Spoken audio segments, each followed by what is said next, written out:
Hello students, today we are going to discuss the waves problem in moment of inertia. Okay, so बच्चों यहाँ पे बात कर रहे हैं कि हमारे पास मोमेंट ऑफ इनर्शिया I जो हम जानते हैं कितना होता है बेटा mr स्क्वायर. ओके, और अगर बेटा इसी को हम रेडियस गायरेशन की फॉर्म में बात करेंगे तो बेटा ये होगा M K square. Okay, so that's why आप लोग अच्छे से याद रखिएगा कि मोमेंट ऑफ इनर्शिया में रेडियस नॉन बॉडीज के लिए and radius of gyration non bodies के लिए, राइट ना, इनका रेशियोज हमें अच्छे से याद होने चाहिए तो हम इस प्रॉब्लम में आसानी से बढ़ सकते हैं. तो देखिएगा जरा ध्यान से, अगर बेटा मैं आपसे कहूँ रिंग के लिए मोमेंट ऑफ इनर्शिया कितना होता है तो बेटा मोमेंट ऑफ इनर्शिया रिंग के लिए होता है एम आर स्क्वायर, अगर मास एम हो रेडियस आर हो. ठीक है, और अगर बेटा यहाँ पर मास एम हो और रेडियस ऑफ गायरेशन के है तो एम के स्क्वायर हो जाएगा. दैट्स वाई रिंग के लिए के स्क्वायर अपन आर स्क्वायर की वैल्यू कितनी हो जाती है बेटा मेरे पास 1 हो जाती है. ठीक है, सेम पैटर्न पे बेटा आपका हॉलो सिलेंडर के लिए भी रिंग के ही इक्वल होता है. ठीक है, movement of inertia about the centre. कैसे हम जानते हैं इसको, तो बच्चों आपने देखा होगा कि अगर हम किसी हॉलो सिलेंडर को, ठीक है, एक्सिस के अलोंग देखते हैं तो उस केस में मूवमेंट जो उसका पेरीफेरी है एक रिंग की तरह दिखता है, इसीलिए जो मूवमेंट ऑफ इनर्शिया है हॉलो सिलेंडर का वो रिंग के ही सेम होता है. ठीक है, तो भाई के स्क्वायर अपन आर स्क्वायर का वैल्यू भी सेम होगा. ठीक, अच्छा दूसरा बेटा अगर हम डिस्क के लिए कहें या फिर सॉलिड सिलेंडर के लिए बात करें, सॉलिड सिलेंडर के लिए बात करें तो बेटा ये कितना होगा, तो हम कहते हैं K square upon R square is equal to 1/2. याद है सभी को. अगर बेटा यही चीज मैं आपको पूछूं सर सॉलिड स्फीयर के लिए, सॉलिड स्फीयर के लिए, सॉलिड स्फीयर के लिए आई इज इक्वल टू कितना होता है बेटा एम 2/5 एम आर स्क्वायर. ठीक है, that's why K square upon R square कितना होगा बेटा इसका 2/5. याद रखना है इसका वैल्यू 0.4 भी हो जाएगा, है ना. ठीक, और फोर्थ नंबर जो है हमारा सर हॉलो स्फीयर की बात करते हैं, हॉलो स्फीयर. ठीक है, हॉलो स्फीयर के लिए के स्क्वायर अपन आर स्क्वायर की वैल्यू कितनी होगी बेटा, सो हम बात करेंगे 2/3. ओके, 0.6. पॉइंट क्लियर है, चलेगा. अब हम आते हैं बेस प्रॉब्लम पे. सर हमारे पास एक वेज है, इंक्लाइंड वेज. ठीक है, इसको हम ऐसे बना लेते हैं.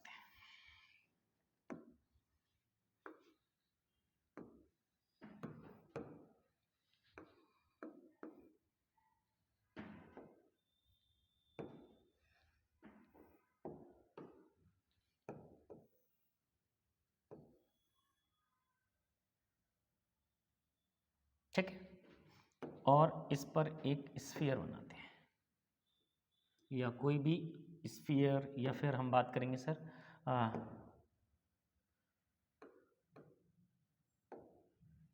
ठीक है,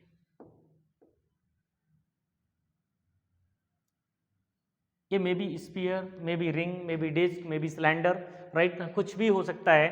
तो बेटा हमने एक कॉमन बॉडी ले लिया और इस कॉमन बॉडी पर हमने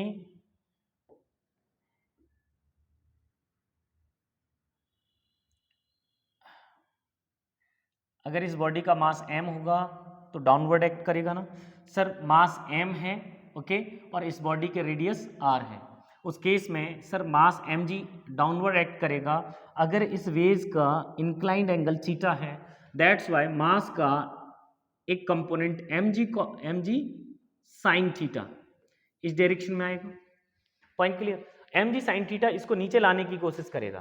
पॉइंट क्लियर. बच्चों आप ध्यान दीजिएगा, अगर ये नॉन बॉडी है, रेडियस r है, ओके, मास m है, उस केस में mg साइन थीटा का एक कंपोनेंट इस डायरेक्शन में एक्ट करेगा जो इसको डाउनवर्ड नीचे लाने की कोशिश करेगा. ठीक, अगर इसकी हाइट h है, ठीक है, और इस बॉडी को यहां तक मूव करने में जो डिस्प्लेसमेंट हुआ है सपोज करो s है. ठीक है, सो इसको हम ले लेते हैं, बॉडी कैसे आएगी.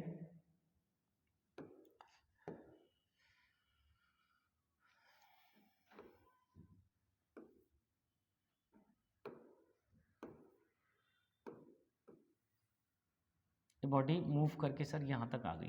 Point clear.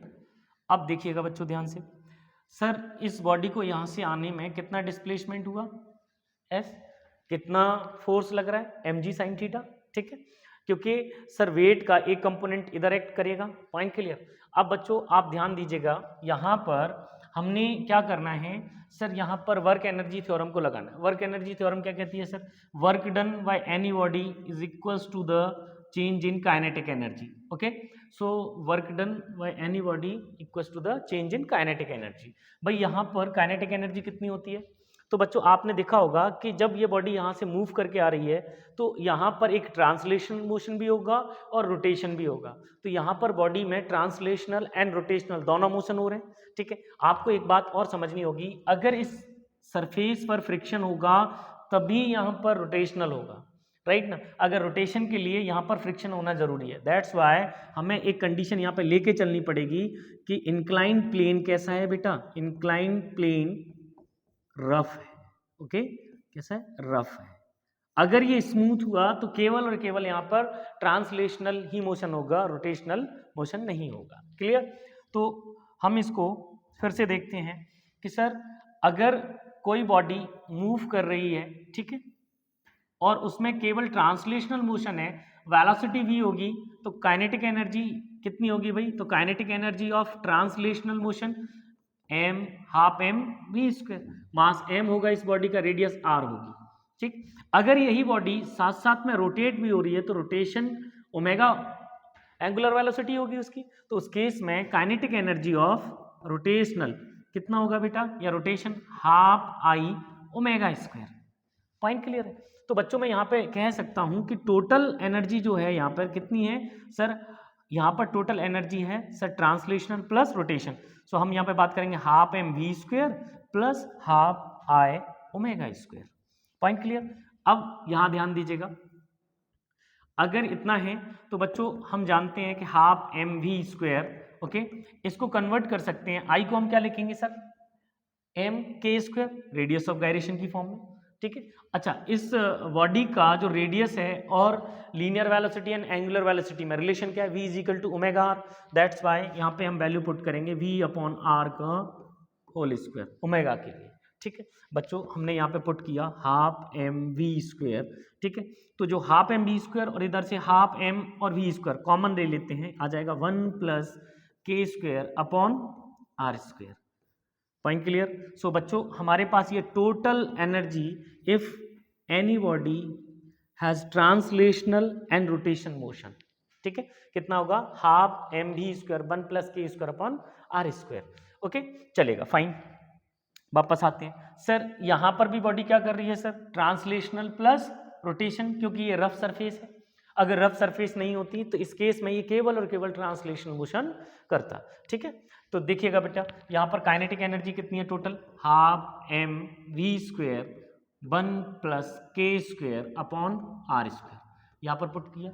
Okay, work done कितना होगा, फोर्स कितना है sir, M G sine theta, displacement कितना है S, that's why work done हमारा हो गया sir M G sine theta into displacement S हो गया। Point clear. बच्चों हमने क्या किया, यहाँ पर m से m को कट कर दिया, दैट्स वाई यहाँ से v square is equal to कितना आ जाएगा बेटा, ये आ जाएगा 2gs sine theta upon 1 plus K square upon R square. ठीक है, ओके फाइन। अगर बेटा मुझसे यहाँ पर v की वैल्यू पूछी जाए तो आप ध्यान दीजिएगा, v की वैल्यू मैं यहाँ पर निकाल सकता हूँ इजी वे में, क्या sir, v is equal to, इस रूट को इधर पुट कर दो। ठीक है, तो स्क्वायर को हमने यहाँ पे रूट बना दिया 2gs sine theta upon 1 plus K square upon R square. Clear है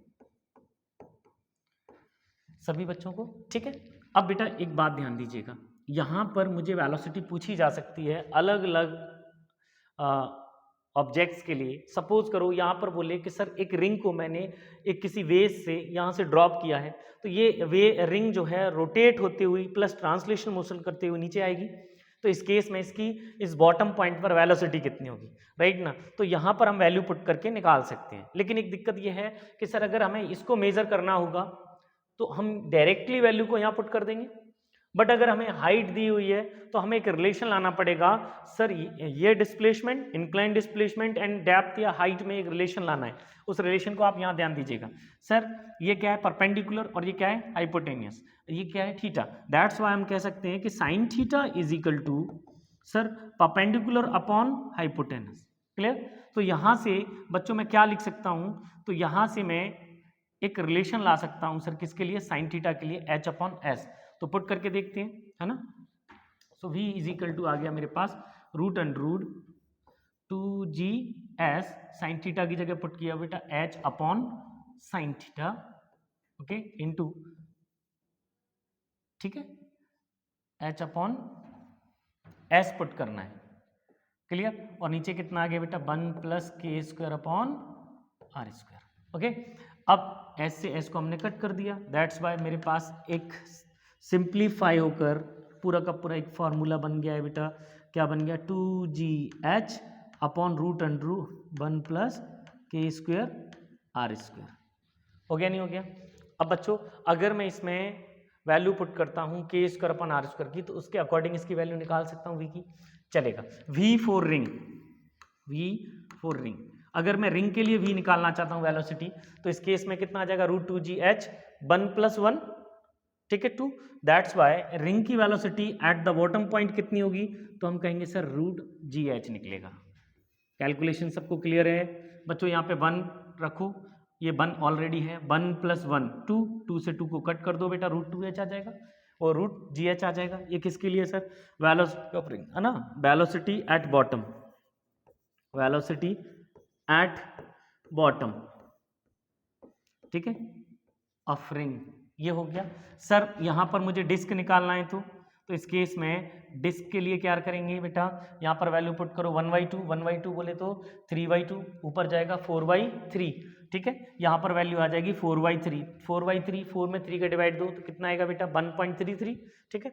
दैट्स वाई ये आ जाएगा बेटा 1.33 रूट, ठीक है। सेम पैटर्न पे अगर बेटा मैं यहाँ पे बात करता हूँ sir, velocity of solid sphere, so velocity of solid sphere कितना आ जाएगा बेटा, यहाँ पे ये आ जाएगा बेटा 2/5 सॉलिड स्फीयर के लिए, तो कितना आ जाएगा 7/5, ऊपर जाएगा 10, राइट, 10/7, ठीक।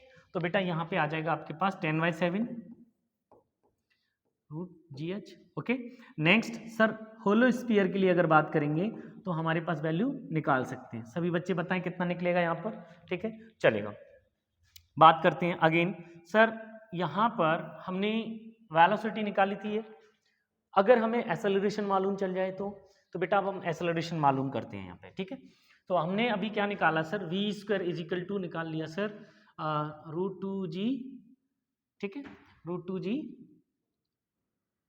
s sine theta upon 1 plus K square upon R square. सभी बच्चों को क्लियर है, ठीक है। अब बच्चों आप ध्यान दीजिएगा, अगर किसी बॉडी को हमने यहाँ से रिलीज किया है तो इस केस में इनिशियल वेलोसिटी कितनी है, 0, और यहाँ पर वेलोसिटी कितनी हो जाएगी सर, तो यहाँ पर वेलोसिटी v हो गया है, ठीक है। डिस्प्लेसमेंट कितना हुआ है बेटा यहाँ से यहाँ तक सर s, और फोर्स जो लग रहा है, ठीक है। तो बच्चों आप जानते हैं कि जब किसी बॉडी को ड्रॉप किया जाता है तो हम इक्वेशन ऑफ मोशन की थर्ड इक्वेशन का यूटिलाइज यहाँ पे कर लेते हैं 2as करके, ठीक है। u कितना, 0, that's why v square is equal to कितना, 2as, और ऑलरेडी हम v स्क्वायर की वैल्यू निकाल रखे हैं, ठीक है। क्या इस v स्क्वायर की वैल्यू इधर पुट की जा सकती है, तो बेटा करते हैं। तो ध्यान दीजिएगा, जब इस v स्क्वायर को हम यहाँ पुट करेंगे तो यहाँ आएगा बेटा 2as is equal to 2g's sine theta upon 1 plus K square upon R square, okay. बेटा s से s को कट कर देते हैं, ठीक है, और 2 से 2 को कट कर देते हैं। दैट्स वाई मेरे पास acceleration of any body which is move और translation motion at the inclined surface g sine theta upon K 1 plus K square upon R square, ये आ गया मेरे पास, ठीक है। अब बच्चों आप अच्छे से समझते हैं कि किसी भी सरफेस पर एक्सेलरेशन जितना ज़्यादा होगा बॉडी उतनी फास्ट मूव करेगी, राइट ना, और बॉडी को सर उसके गोल पॉइंट पर पहुंचने में मिनिमम टाइम लगेगा। तो बच्चों आप एक बात बताइएगा, के स्क्वायर अपॉन आर स्क्वायर की वैल्यू जिस ऑब्जेक्ट के लिए ज़्यादा होगा या मैक्सिमम होगी उसके लिए मिनिमम होगा। दैट्स वाई मैं यहाँ ये कह सकता हूँ एक्सेलरेशन फोर्स सॉलिड स्फीयर, ठीक है, सॉलिड स्फीयर। भाई सॉलिड स्फीयर के लिए यहाँ कितना रखोगे 2/5, 2/5 रखोगे 7/5, ठीक है, और 5/7 मतलब मिनिमम आएगा नहीं आएगा। अगर यहाँ पे मिनिमम आएगा तो बताइएगा, अगर ये वैल्यू मिनिमम आएगी, ये मिनिमम आएगा, राइट ना, क्या आएगा मिनिमम आएगा। क्लियर, यहाँ रखेंगे कितना 2/5, कितना आएगा बेटा 7/5, राइट ना, कितना आएगा 7/5।